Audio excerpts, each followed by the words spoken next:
Communicating is a big part in team-based games like Overwatch in order to strategize, to call plays, and also call out certain threats like flankers and where they're flanking from, which increases the overall team awareness, reduces risk, and allows for better follow-up. That also brings up the question, how do you communicate effectively to get to the point with as few words as possible, but also using words that give the most amount of detail without being too specific that most people don't know what it is? Because you could look up online and memorize every one of the callouts for every single area in every single map, but most people aren't going to know where closet is. So as a fellow ranked player, I'm going to explain the introductory rules and basic vocabulary that will be necessary to distinguish different areas of the map and make better callouts, or for that matter, allowing those who listen to comms to understand these callouts.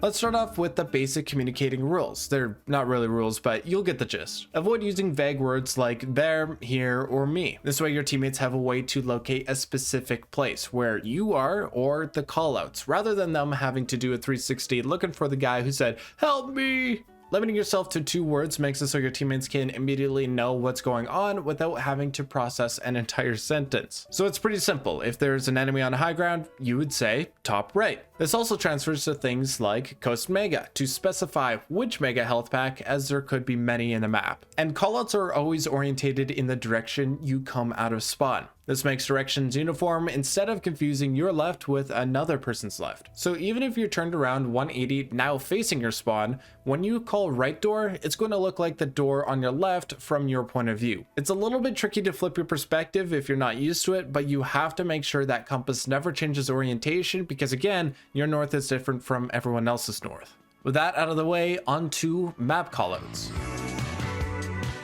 Point and spawn are self-explanatory. Point refers to the area of the objective, whether that being a capture zone or payload type. Other names you could hear are cart or robot for the payload and push game modes respectively. And spawn refers to where players respawn from. Using the 2-word rule, you can add in enemies for enemy spawn, or even their spawn will help distinguish which side of the map you're talking about. Main is a primary road or pathway that is directly connected with the point. Top or high ground refers to a position substantially elevated above the ground level. Simple enough. Window is a place also found on high ground, but distinguishes itself by having a smaller opening with borders around it. The spot here would be called window, and the same with this one on Junkertown, also called window, just to give you an idea. You can also use mega health packs and mini health packs to use as identifiers to make callouts. This is great because it gives you a little more context because you know what the enemy is trying to regain, which is health. And coast is the area of the map with an environmental hazard near it. In other words, the far edge of the map. That's what it refers to.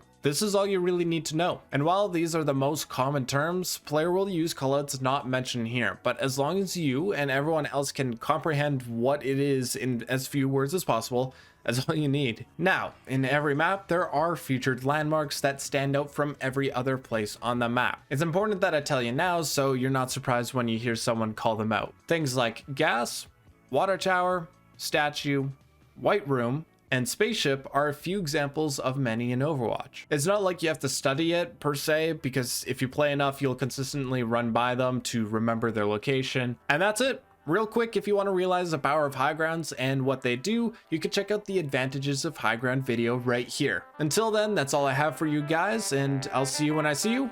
Peace.